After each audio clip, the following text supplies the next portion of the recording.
Madame raconte des histoires. Bonjour et bienvenue à toi chez Madame raconte des histoires. Aujourd'hui, je t'emmène à l'aventure avec les Aristochats. Alors si tu es prêt, c'est parti. Duchesse, une chatte jolie et distinguée, vit avec ses 3 chatons chez Madame de Bonnefamille dans une maison de la Belle Époque à Paris. Tous aiment beaucoup Madame.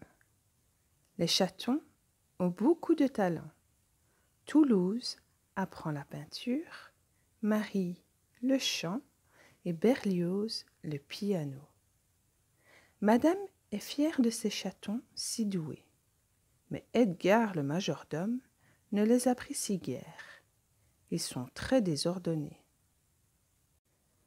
Un jour, Madame appelle son notaire, maître Hautecourt, et lui demande de changer son testament. « Je voudrais laisser ma fortune à mes chats adorés, » dit-elle. « Je suis sûre qu'Edgar sera content de veiller sur eux quand j'aurai disparu. » Edgar a entendu tout ce que Madame vient de dire, et il n'est pas content du tout. « Les chats doivent disparaître, » décide-t-il. Très vite, il imagine un plan.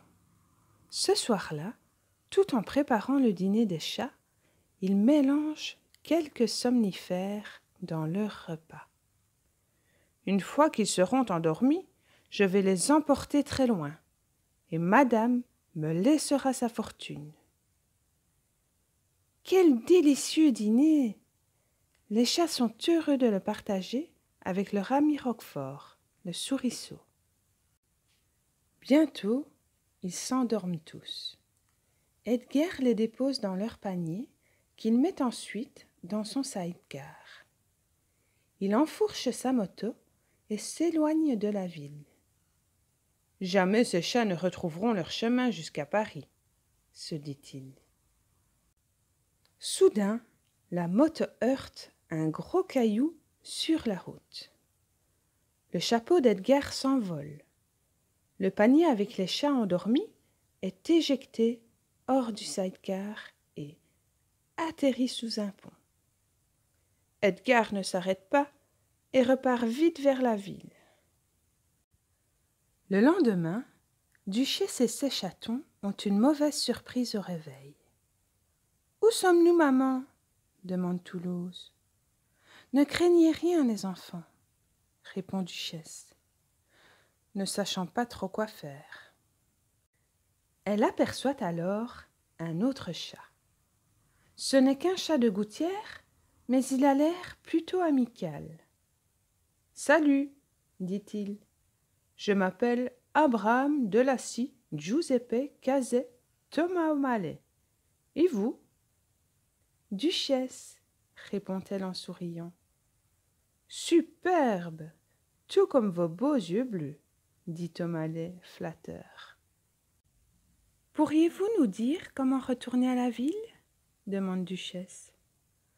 Je ne vais pas seulement vous le dire, lui répond O'Malley. Je vais vous y emmener.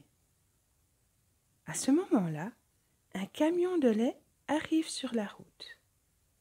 O'Malley saute sur le camion et se hérisse pour que le chauffeur s'arrête.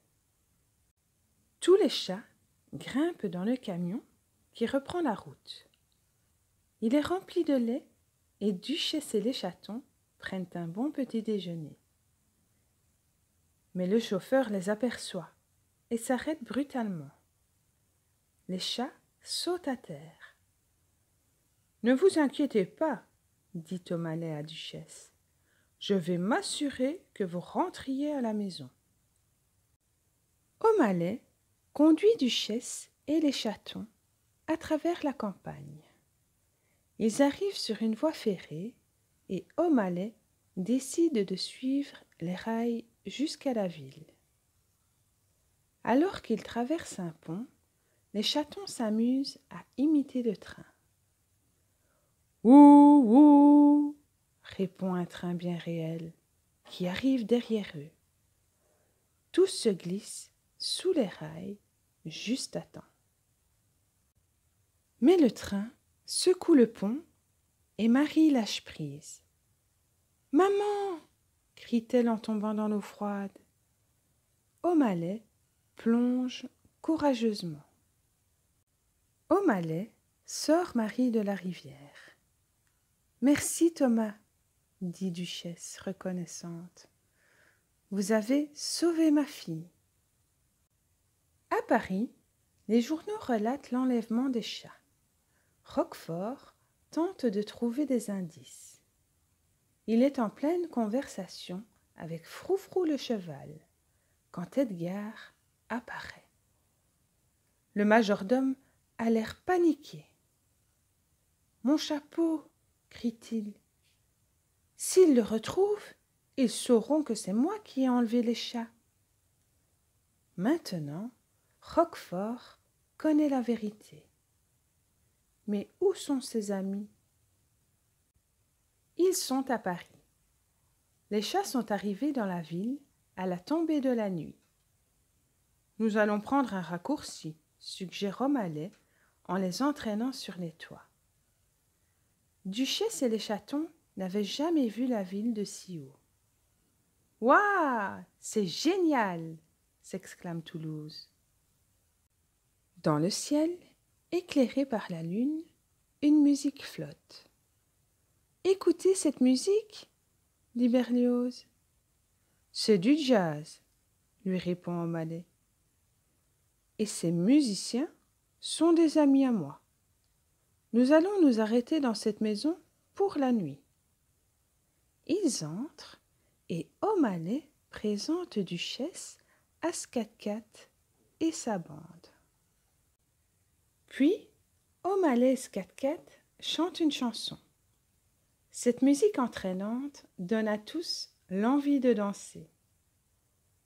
Ce n'est pas du Beethoven, maman. Mais en tout cas, ça bouge, pauvre Berlioz. Et si on swingait, Thomas, dit Duchesse en riant, quand O'Malley l'invite à danser. Ils s'amusent comme des fous. Une fois la fête terminée, Duchesse annonce à O'Malley qu'elle veut rentrer auprès de madame le lendemain. « Je suis sûre qu'elle est très inquiète, » dit-elle. Au petit matin, O'Malley ramène Duchesse et des chatons. Quand Edgar ouvre la porte, les chats entrent en courant dans la maison. Mais aussitôt la porte fermée, Edgar enfuit Duchesse et les chatons dans un sac qu'il porte jusqu'à l'étable. « Cette fois, je vais envoyer ces chats à Tombouctou, » déclare le majordome en fermant le sac dans une malle.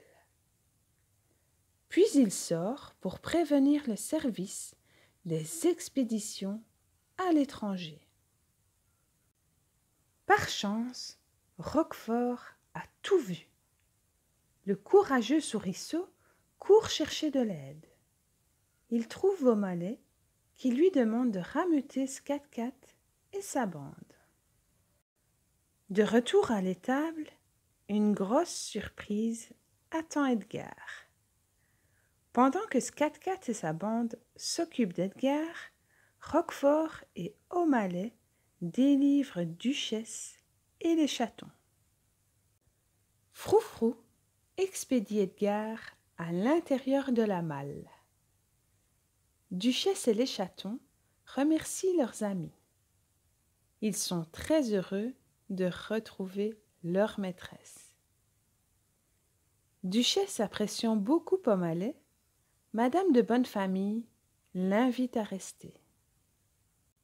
Le camion du service des expéditions à l'étranger arrive. La malle contenant Edgar est embarquée vers Tombouctou. Et d'un coup de stylo, c'est O'Malley qui est ajouté au testament. Les chats forment ensemble une belle famille et sont très heureux avec madame. Si tu as aimé cette histoire, n'oublie pas de mettre un gros pouce bleu et de t'abonner à la chaîne. Gros bisous, à bientôt!